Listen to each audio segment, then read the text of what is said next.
Hey guys, welcome back to the channel. Today we're watching episode 9 of season 5 of Cobra Kai. This episode, like most episodes of this show, the second to last episode is typically the one where you get the culmination and all the cliffhangers, and it's going to be high energy and intense. I don't think they're going to change that. So I'm fully expecting to be hyped at the end of it. I am breaking these up into 2 episodes instead of 1 because the last episode is a little long. So there probably will be a short commentary at the end of this episode, but then I'm going to launch right into episode 10, and that's where you get my long commentary. You can skip it if you want. So I really liked in the last episode that we got Chozen, like really leading the kids through a training exercise, and I realized that it's for teamwork. And I don't think they showed us that for no reason. I'm fully prepared to see that being utilized some way or another. Which I was like, if they're going to be in a tournament, I don't think they're going to be in the tournament this season. I think that'll be all next season. It just like made me think, because I was like, well, what would they have to do in a group? Like, remember the school fight? Like, I don't know where a fight's going to break out, but like they could absolutely 100% utilize that teamwork strategy in a group fight.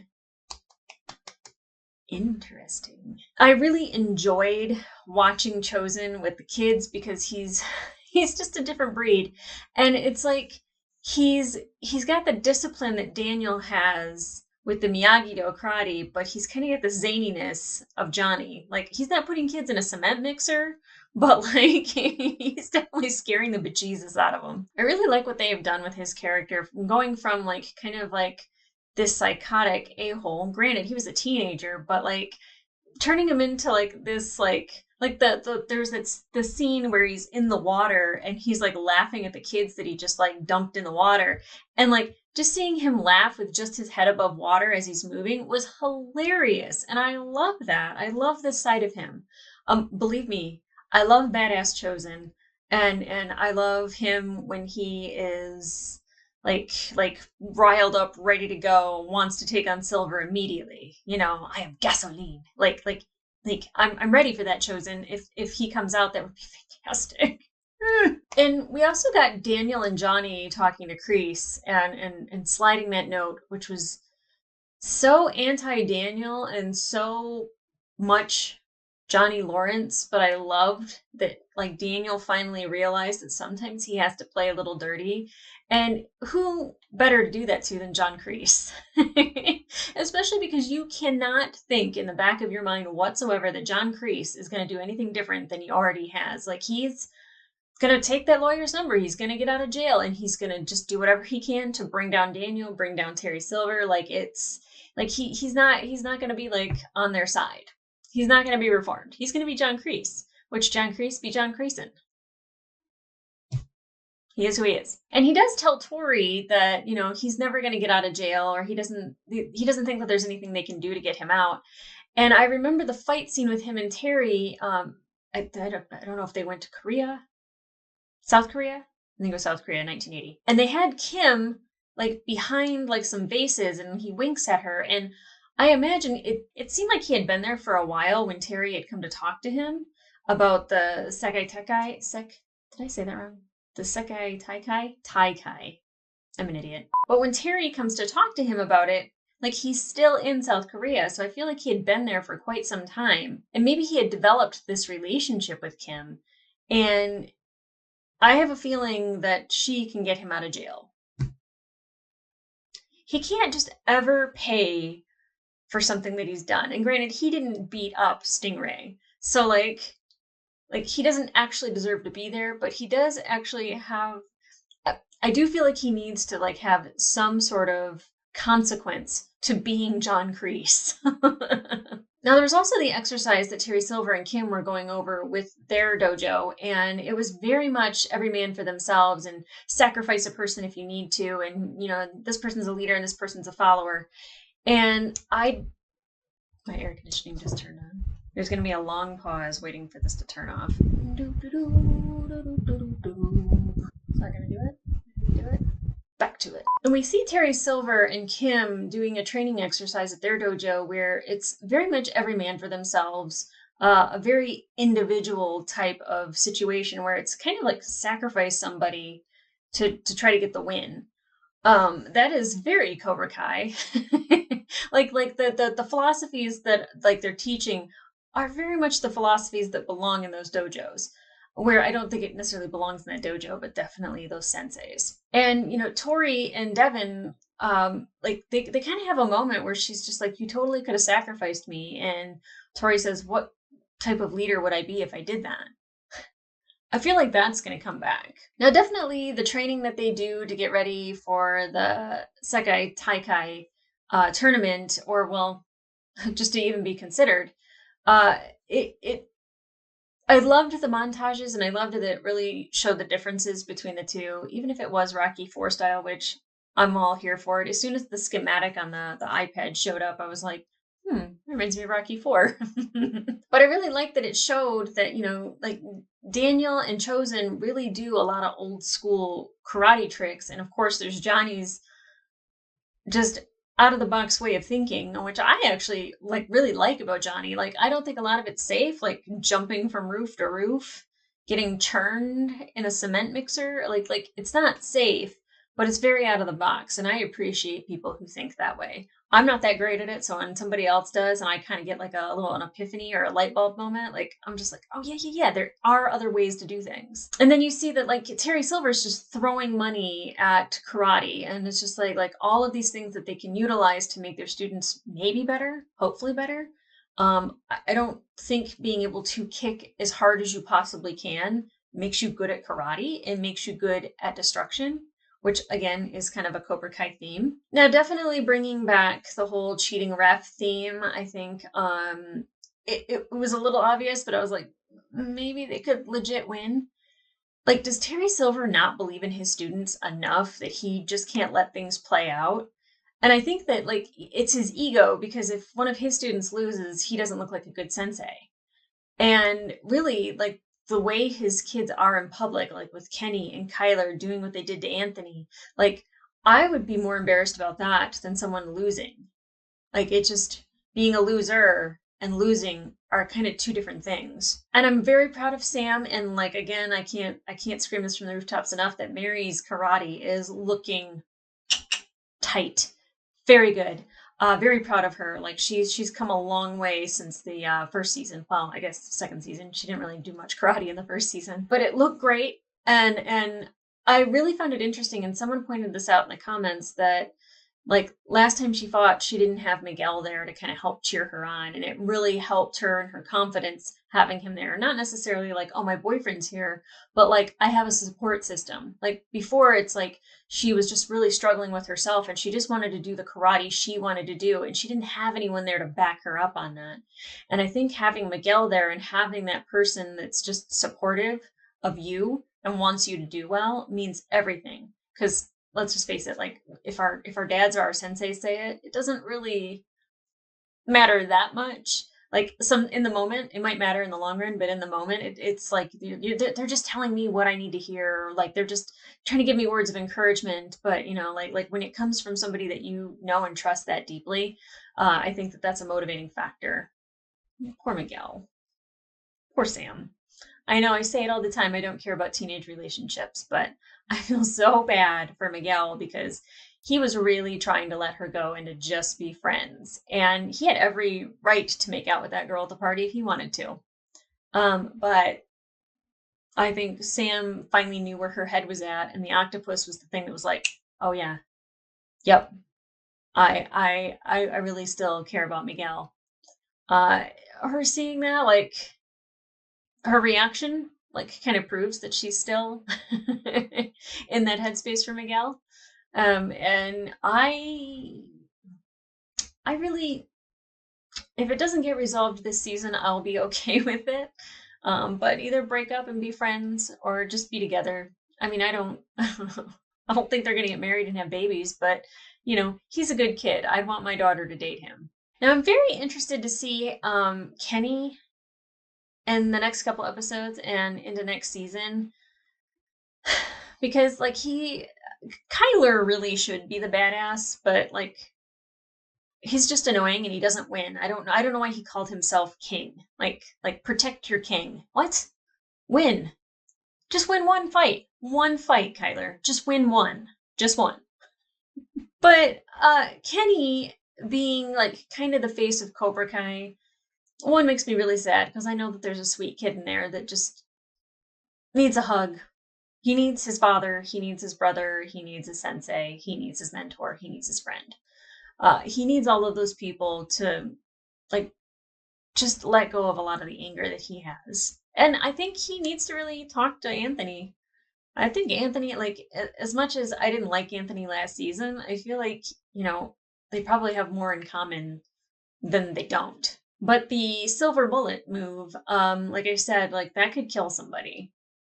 You do it just wrong and it's not in the ribs, like if it's in the sternum, like that could stop a heart. That's terrifying. And I would hate to see something like that happen to Kenny. Like to know that he like destroyed somebody's life that way. Now with Tori showing up at the end and telling Sam, like, you didn't lose the All Valley. I'm proud of her.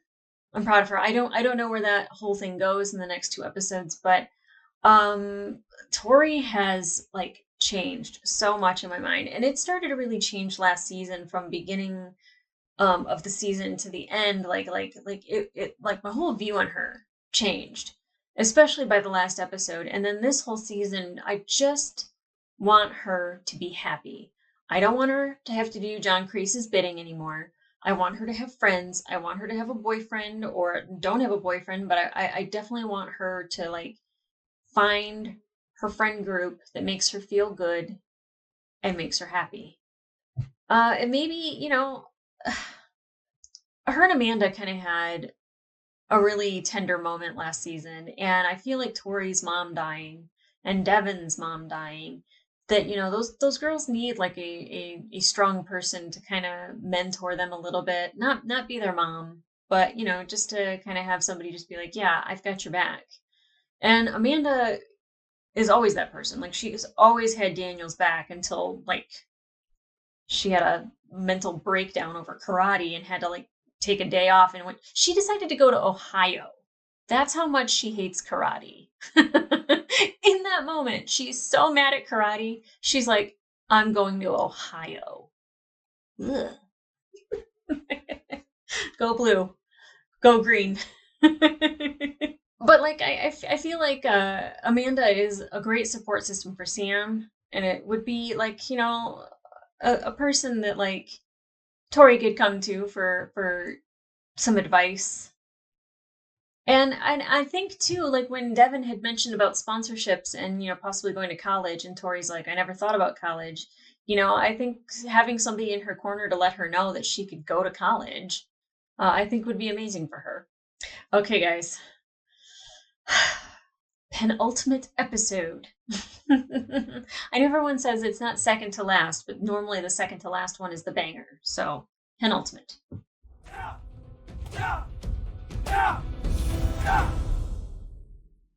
Hey, have you seen Sam? No, I haven't. What? Wait, what? You knew all along that Silver cheated at the All Valley and you did nothing?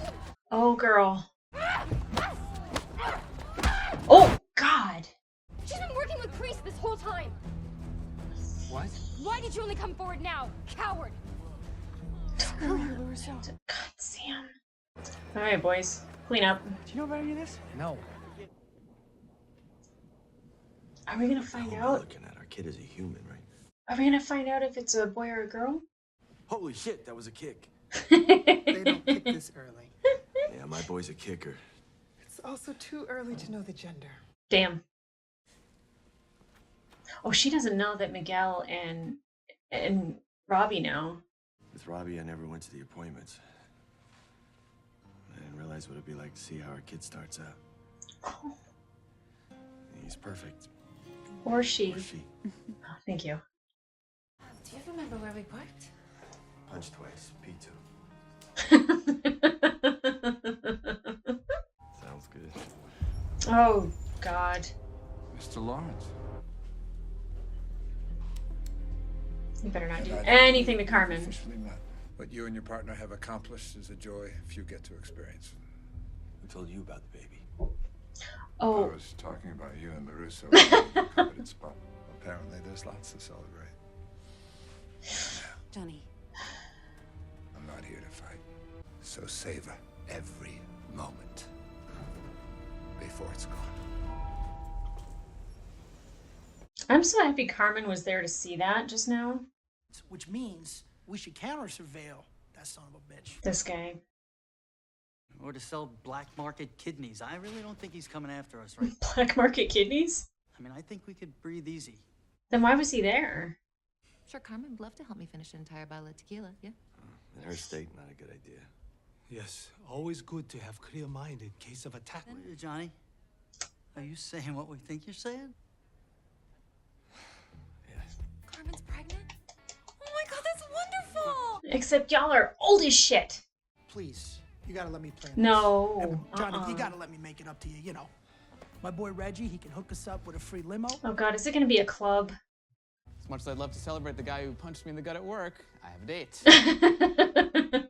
Wait, okay, so Sensei Targaryen paid off the ref at the All Valley Inn for increase for a crime he didn't commit? Never let me miss a house party again. Yeah, where were you? We all saw what happened to my dad when he tried to confront Silver. Don't want him getting hurt like that again. But he should still know. Stingray's still my friend. He wouldn't lie to me. At least I hope he wouldn't. This kid is in no other scenes. Very important group meeting, though. Let's not get into it right now, okay? Girl, you ain't got no reason to be mad. You broke up with him. Nichols. Yeah, like she came back? Double time. Oh my. I came here to apologize. For what? I let you down. I shouldn't have just left. Should have taken you all with me. Everything you're taught here is bullshit. Yes. Because this man is not your sensei, he is your enemy. Hero moment. There's still another way. It's not gonna work on Kenny. Tori, come on, let's go. Jimmy stance. Right leg back. Yeah. Still got them working under his power. What will you show them? Thank you for not yelling at Tori.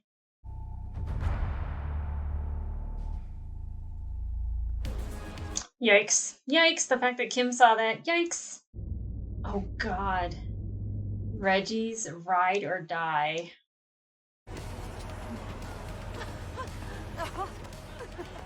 I love Chozen. Of course, this is where Louis takes us. Are you surprised? You see the size of his pinky ring? Yo, Red. Can you open your jacket for me? Why would you bring this to a club? Oh, I love Chozen. White Claw sounds badass. I'll have one of those. And water for the lady. Johnny's not gonna like that. Tastes like a watermelon took a piss.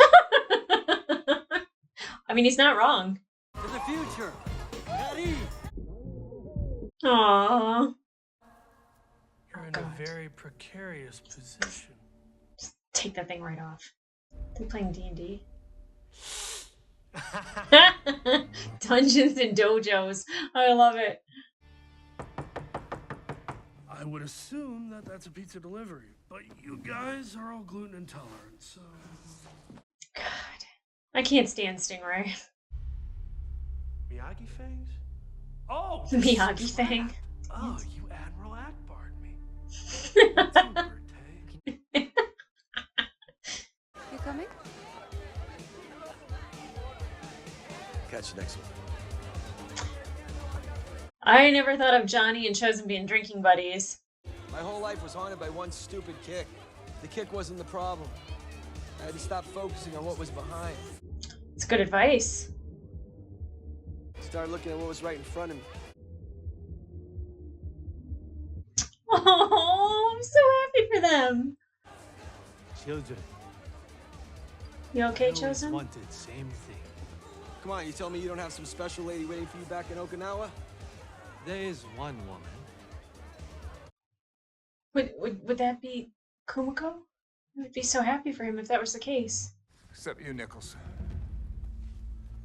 Need you to stay a little longer. Oh no. I'll break my hand. It will heal in time for the tournament. No, absolutely not. I'm going home. Yeah, leave. Go. I'd fight all of them. I'd get knocked the fuck out, but I'd fight all of them. Not hard enough. Oh, God. Are you even trying? Something is holding you back. Pain! You care more about this boy than your own dojo. So? I broke up with him because of this dojo, you bitch!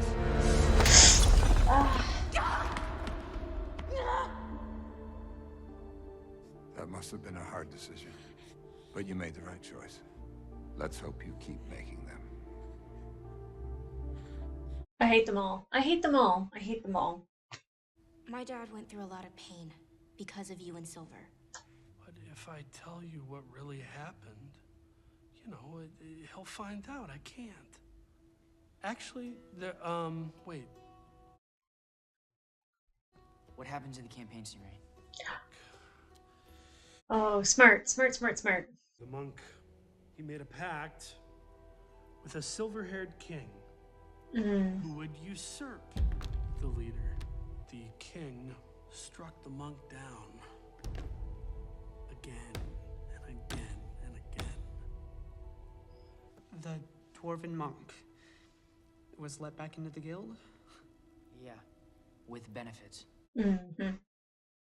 Because he doesn't want to lose his benefits. No, the monk would give it all back if he could, but the silver-haired king, you know, he Scary. almost killed the monk.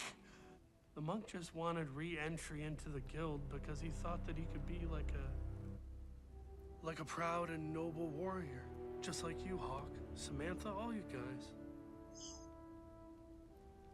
Definitely not a warrior. He just sits around playing with them all day. I feel bad now.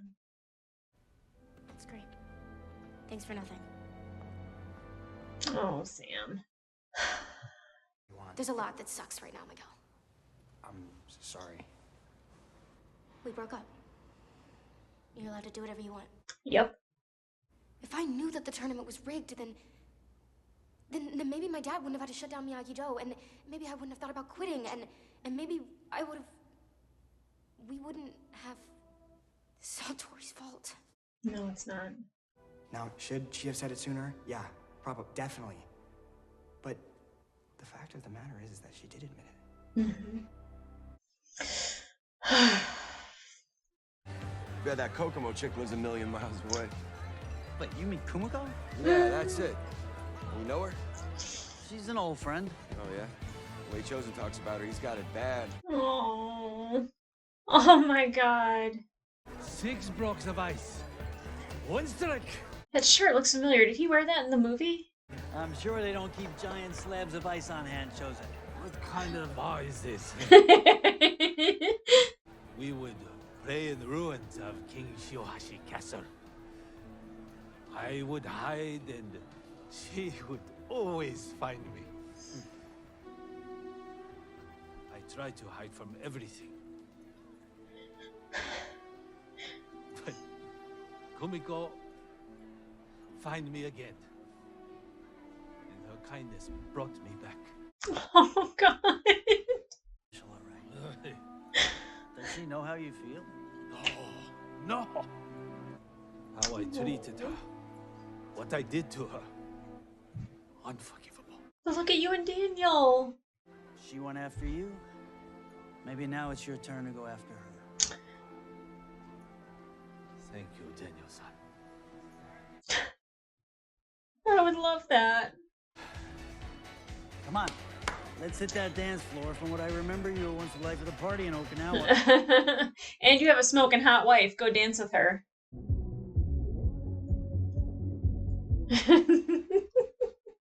Chozen looks like he'd be a good time. So this chick of yours is real, huh? Uh-oh. Hey, how are you? Oh, it's his sister. Are you dating my sister? Yup. I know that you can be a little hot. I was going to... Oh, Louie. Go get him a noosh. I love it. Classic Louis. Limo, drinks, and some trouble. Classic Louis. How you doing? Are things going well with? Is he drunk dialing Kumiko? I am glad I came here, Kumiko. But I make one big mistake.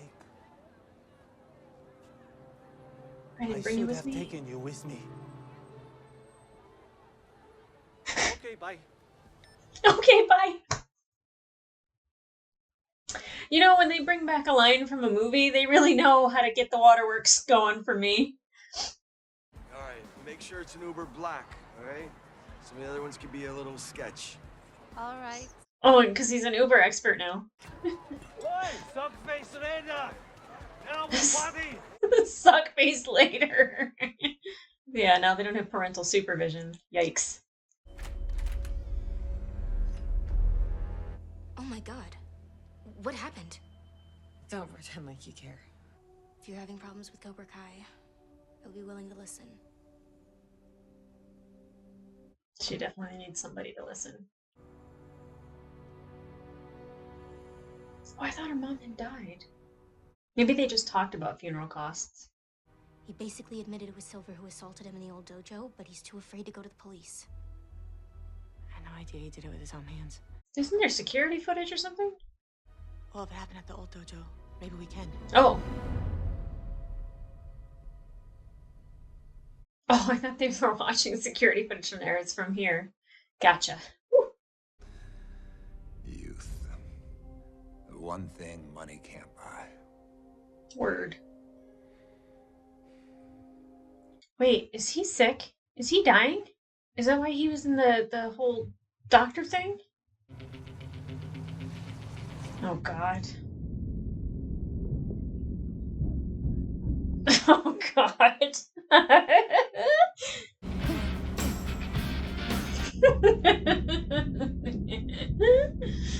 a bunch of old dudes just jamming in a limo.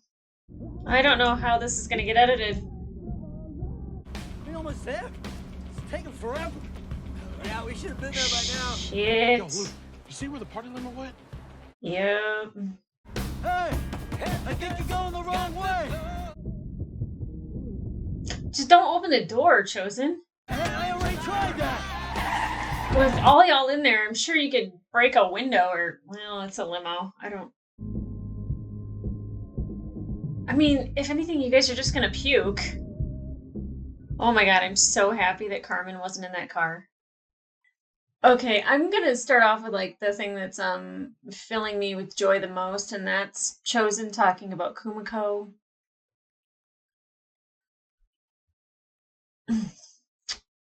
Which, like, you knew that he knew her from childhood and that he most likely was acting on jealousy when it came to him and Daniel back in the day. And then it became about honor. And of course, you know, like, their relationship, Kumiko and Daniel's relationship, kind of being like at the height of everything when Chozen decides to fight Daniel. So, you know, there's a lot of definite history there that we witnessed ourselves. But you know, the fact that he says that she brought him back after all of that, like that's obviously somebody who cares about Chozen. It's really curious that like they're older. I mean, obviously that was like 30 plus years ago, 35 years ago when that movie came out. Yeah, that, you know, like they're older, and the fact that like she said she had never gotten married and that he had never gotten married. It's very Miyagi and Yukie, isn't it? I would absolutely love if that happened. I would absolutely love if that happened. And then the line, I should have taken you with me. Perfect. Absolutely perfect. Oh, this show has a way of bringing absolute delight out of me, absolute disgust out of me with Terry Silver and Kim, you know, absolute just like tears at like those moments that like we get our little nostalgia fix from certain lines, but they're different situations, but they're still wonderful and beautiful. we got the moment between Johnny and Carmen, like not only when they're witnessing their baby, like visually for the first time, but like Johnny admitting that he wasn't there for that part of Robbie and he's happy to be there from the start for this one. And he openly kind of admits, he keeps saying like, my boy, my boy, my boy, but he's just like, or girl. And I love that he said that because I feel like Johnny needs a little girl in his life. And very curious that Terry Silver was in that building. I don't think that he would have gotten on that floor, like the floor below them, just to like threaten. I feel like he didn't expect to see Johnny. So I'm wondering, especially when he's talking about youth, the one thing that you can't buy, I think Silver's sick. And I think his legacy is being pushed even harder because something's wrong. I feel like that's the thing is like now he's kind of faced with his mortality and the only thing that he can do is leave a legacy behind where people remember his name. Oh my God, are they making me feel fucking sympathy for Terry Silver? If I'm looking into that and I'm trying to create a way to create sympathy for Terry Silver, I'll be so mad at myself. And, Robbie coming into the dojo to try to, say his piece to all the Cobra Kais and kind of looking directly at Kenny and just saying like, you need to get out of here. Kenny is a very angry kid and I feel like it's going to take a lot to get him to leave Cobra Kai. But there's going to be something that happens that breaks him. Hopefully it's not punching stone like Tori. The fact that Kim made her do that, I already have an issue with Cobra Kai and the style, but like Kim is heartless. She is absolutely heartless. Like she thinks that there's something wrong with having a hard exterior and a soft interior. Like I think that's fantastic. Like it's I mean not being like a jerk all the time, but like it's okay to be soft on the inside and have feelings and feel those feelings. As long as you don't make rash choices, Daniel. But I really don't like Kim. I don't like her style. And I don't know if her upbringing, because it seemed like her grandfather when he was kind of, I don't want to say refereeing, I guess he was the sensei for the fight that Terry Silver and Kreese were having back in South Korea. But I would imagine that he was kind of formidable and he was cold and that would be the reason why she became who she is. Obviously, it's ingrained in her because she seemed like a curious kid and now she's this ice cold bitch. She does it very well. Very, very well. Like, I don't like her, but I'm just like, I want to see her fight. Like, I don't think she's going to be in a tournament, but it would be lovely if I got to see her fight another adult her age. Julie Bears. I'm 100% here for it. The night on the town, I think, was very needed for like the adults to have a break from karate, from adult shit, that they could just go and have fun. And definitely, I love the moment that Johnny and Chozen had. I love the moment that Daniel and Chozen had.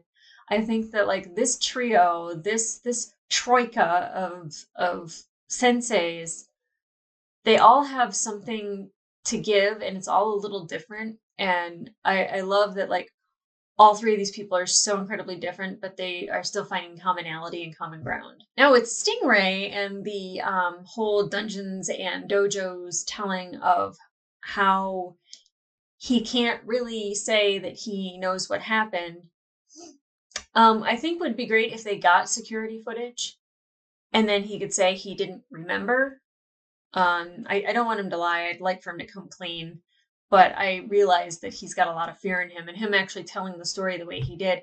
I did not feel sympathy for him pretty much at all until that moment. And then when you can kind of just see the weight of his fear of going through that again and possibly dying because no mercy, I really felt bad for kind of judging him the way that I did. I still want to cut that little thing off. It annoys the shit out of me. And I get Sam's anger about the whole thing. I was kind of surprised her and Tori were fighting at the beginning, but then it makes total sense. Like all of the shit that her family has gone through so far throughout this season is, it stemmed from the All Valley tournament. And her doubt in herself and the pain that Daniel was going through and the doubt he felt. I feel like, again, it's a great story. I'm not upset about it, but yeah, I can see why she'd be angry about it. And she already doesn't like Tori as it is. So then when she finds out that, like, her enemy knew that there was cheating, knew that she actually won the tournament, knew that Silver cheated and paid off a ref. And I don't know if I don't know if Tori admitted that that's what happened at the Sekai Taikai like thing. Like I don't know if she admitted to that. But Sam, again, Miguel talking to her, just being like, hey, like it's almost like kind of like, look at me and Robbie, like find common ground. I think that's like the main story of this episode, is like finding the commonality, finding like common ground between people who used to be enemies. The past couple episodes have had that, but really in this one, seeing the three adults come together, and then seeing Sam come to Tori's house, seeing and witnessing how she lives. And not that you should feel sorry for somebody who is poor and pity them, but it gives you an idea of the life that they live and how much harder it has to be for them. And Sam gets to go home to her big mansion, and it has a pool, and her mom is alive and well and isn't sick with cancer. I thought Tori's mom died, but now I'm thinking about it. Her and the aunt last season had the talk about funeral costs, so it's like they were preparing for Tori's mom to pass. I don't know why I thought she actually did pass. But Sam going there and seeing that and witnessing Tori with the hand, and seeing Tori kind of like struggling with her emotions and everything that she's gone through to try to make it right or to help. And it just was like a domino effect. It just kept tumbling down around her. I think is something that Sam needed to hear from Tori. It definitely doesn't fix anything. I still see them not being the best of friends. But I can see Sam starting to have empathy for Tori's situation. And I don't really think Tori even had Robbie over at her house to see all of that. I don't think that was the thing. So I don't think anyone really knows much about Tori's background and her life and how hard it's been. Okay, guys, I am going to launch into episode 10, but you have to wait for the next video. So like, subscribe, get notifications so you know when I post that damn thing. You can go over to my Patreon for full-length reactions. You do need your own copy, but you can watch those over there, as long as early access to other shows that I'm watching. The Sandman, The Expanse, some movies. But other than that, I'll see you soon. I'll see you soon. I'm going to watch it. It'll be released around the same time. I promise. I'm not going to make you guys wait a hell of a long time. Or will I? Blah.